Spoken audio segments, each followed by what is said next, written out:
And now, welcome to 7 Questions with Emmy. Hey guys, welcome back to 7 Questions with Emmy. I hope you're ready for a super interview with Superman, aka Dean Cain. Dean played Clark Kent in Lois and Clark, The New Adventures of Superman, was the host of Ripley's Believe It or Not, and has been in countless other television shows, movies, and series. You should also know that Dean is one of the nicest guys in Hollywood. I interviewed him a few years ago, and now he's back in the hot seat. Dean, it's so great to talk to you again. Emmy, it's wonderful to talk to you again. Look how you're growing up. Amazing. So I appreciate you having me back on your show, and your dad is a superstar. Oh, he's smiling big right behind the camera. Okay, so are you ready to get started with the questions? Let's go. Okay. You have a new movie coming out soon called Little Angels. What is it about? Little Angels is a family movie, and it's a lot of fun. And it's a story of a big time college football coach who gets in trouble for saying something stupid, and then has to do community service. And part of that community service is he ends up having to coach a under 13-year-old girls soccer team. He doesn't like kids, doesn't like soccer. He's an American football coach. He's like Nick Saban. He's like a superstar American football coach. And he has to go coach these young girls. Doesn't like kids, doesn't like soccer. So he comes in with a bit of a bad attitude. But eventually, as the time goes on, there's a romance that develops with one of the moms, and it's a very complicated thing. But the girls are the superstars.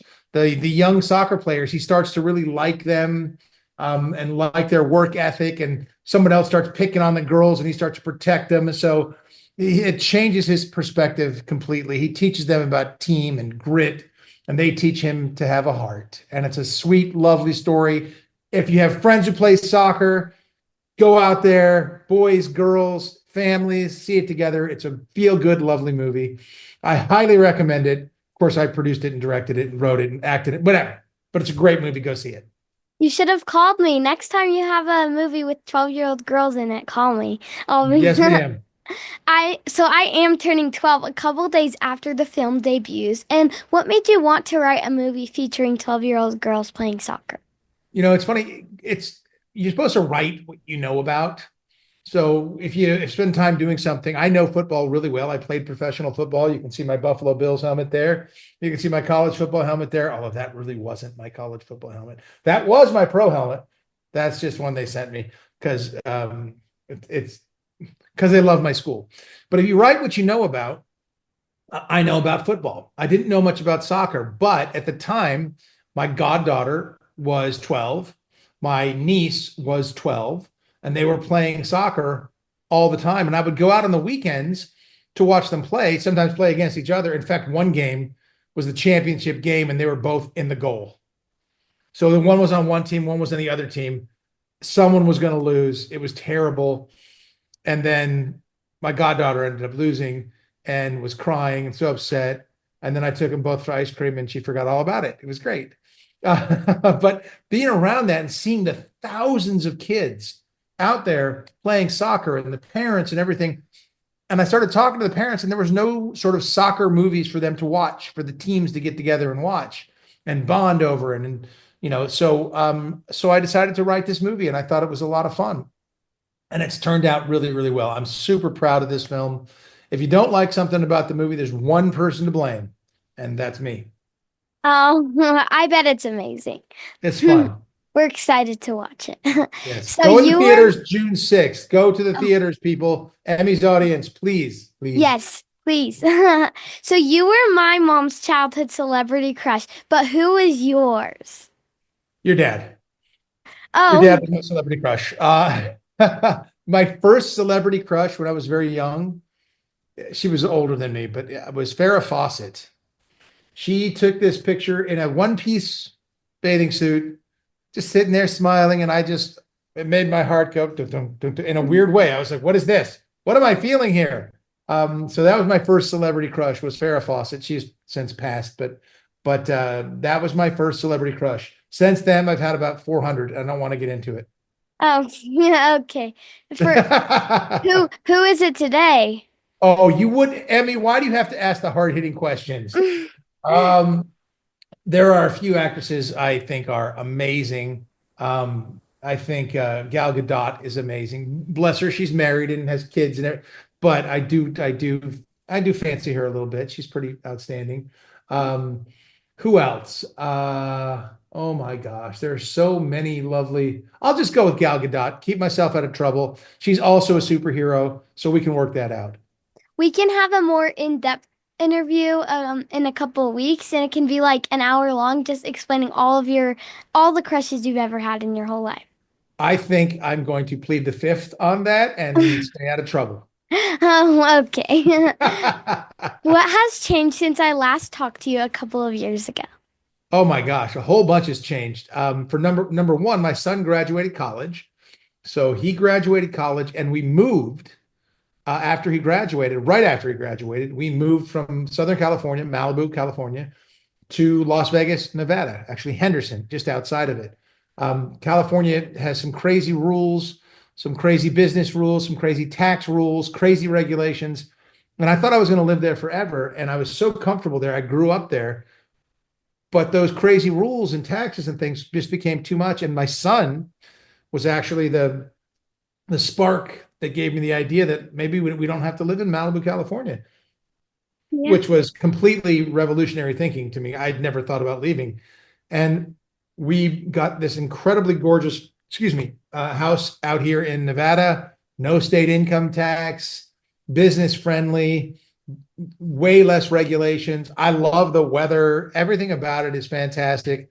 And so we moved. That was listen, for a guy in his late 50s to just pick up and leave where he's called home for his entire life was hard, but it was the greatest thing I've ever done. And I love being here. My son loves it. And we're doing so well. So that's the biggest change in the last couple of years is completely up and moving out of California, 2 years before the fires swooped through there too. And our house survived the fires, but 5 other houses that I used to live in are gone.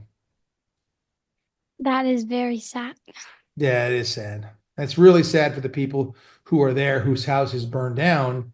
Now they're having to deal with all that California red tape and permits, and they can't even clear off their land in a lot of places. So their house, months later, they're still haven't been able to do anything and everything's just gone. That's just an absolute travesty. So my heart goes out to them. Yeah. So you have been working on or starred in a lot of faith-based films, and what has like drawn you to share these films? And yeah.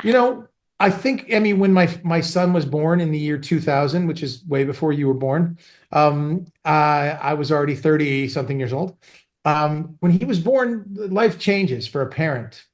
You don't have this experience just yet, and it's probably good at 11, almost 12 years old that you don't. But it really changes you as a parent. I mean, I'm sure that you were the most important thing in your dad's eyes in the whole world. And when you have someone who's more important than you, that you care for more than your own self, it's amazing. And it's a love like I can't even explain. And then you start talking about, when my son was 5 years old, he realized that someday he was going to die. We all die. And he realized that at 5, and he couldn't sleep at all. His body was shaking. He was just so scared of the concept of it. And that's when we started talking. And I'd already been thinking about faith and searching for faith my whole life, and ups and downs. And sometimes I really had faith, and sometimes I didn't. And I think everybody goes through this journey all the time. But when my son I'd explain it to my son, I started to realize that the movies I was making, the things that I was doing can affect him too. I started making fun Christmas movies and kids movies because I wanted him to be able to see those. I still make other, hard-hitting films and other stuff, but I really wanted to make films that he would enjoy and would teach lessons to younger people. And as far as the faith thing goes, because I am Christian, and I wanted to, I like the morals and the values that the Christianity brings to people. I wanted to make movies that supported that. So I started working with a company I did a movie called God's Not Dead and some other things, which were great fun and did really well. And then I started working with another group called JC Films, which is Jason Campbell. JC Films is a nonprofit thing, and it makes these little small movies that would never get made by Hollywood.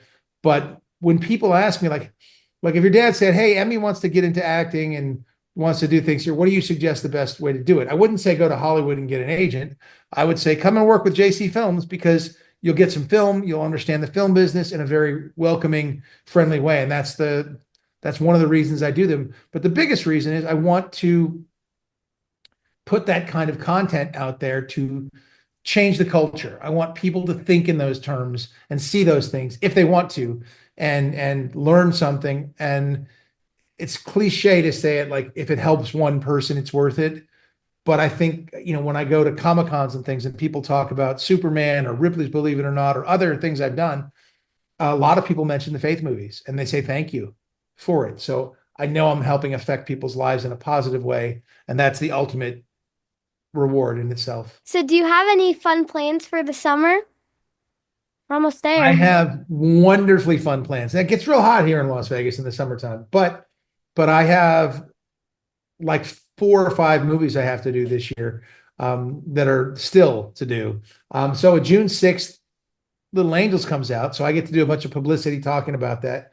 It's going to be very exciting for me to watch how people react to it. I think if it does well, I'll be super happy. At the same time, I have to film all these other movies, which is, some of them are really fun. A couple of them are going to be tough, but some because the subject matter is tough, and other ones are going to be great fun to do. So I'll be very busy doing that stuff. My son's going to co-direct one of the movies with me, so that's going to be great fun. He's 20, he'll be 25. So you might think he's old, but I think he's very young. And 25, you're like, oh my gosh, that's like an adult. No. No, So not that I get to old. direct. No, it's not old. All right, good. Yes. What if it was somebody in their 50s? Is that old? No. Great answer, Emmy. Well, you So- don't look a day over 30, so. Okay, I love you. I owe you and your father a lot of money now, just for Oh. saying. No, you. But Little Angels, I shot a bunch of it over at Idaho State. All the football stuff is there, and so it's great. So we get a little bit of Little Idaho and Little Angels. So check it out. If only we could have met up and done an in-person interview while you were here. We should have. Blame your father. No, it's not his fault. He didn't know we were there. We were only there for a day. Oh, We ripped in there and did it really fast. It was last second. And we decided to do it on a Wednesday or Thursday, and the game was on Saturday. So we really snuck in there, did it, worked our tails off, and then got right back to LA. wow. What is a piece of advice that you can share with me or our viewers? Very simple. Never give up. That's it. Never give up. And also realize that, like, well, first of all, you're going to get told no. Everybody who's ever successful, Elon Musk, the richest man in the world, failed numerous times. President Donald Trump failed numerous times in businesses and things. We all fail. I don't like to fail. I don't like to lose. So don't give up. Don't give up. If you stay persistent and continue going and keep going and keep going, that's how you win. That separates people who are successful from people who are not. And also be kind to yourself. Realize you're just human. You're going to fail. There's times you're going to think everything sucks and you want to give up. Everybody gets there. All of us. I don't care if it's Denzel Washington or me or President Trump or your dad or anybody. We all fail. And we get these moments where we're like, oh, am I doing the right thing? And if you think you are, you just keep going. Never give up. Believe in yourself. Be kind to yourself. But life is tough for everyone. Thank you so much for talking with me today, Dean. It's always a pleasure to talk with you. The pleasure is mine, Emmy. Thank you. Keep doing what you're doing. I'm sure people told you can't. You're too young to do this. You're too young to do it. You'll never be able to. And then here you are. And With somebody as incredibly famous as me. I'm kidding. For viewers watching, Dean's new film Little Angels debuts nationwide June 6th, not 9th, sorry. And thank you so much for talking with me, Dean. Anytime. You just let me know. I'll be on anytime, Emmy. Thank you. Thanks so much for watching. Remember, new 7 questions interviews are posted every Thursday. Be sure to follow me on Facebook, Instagram, and YouTube. Love you guys. Bye.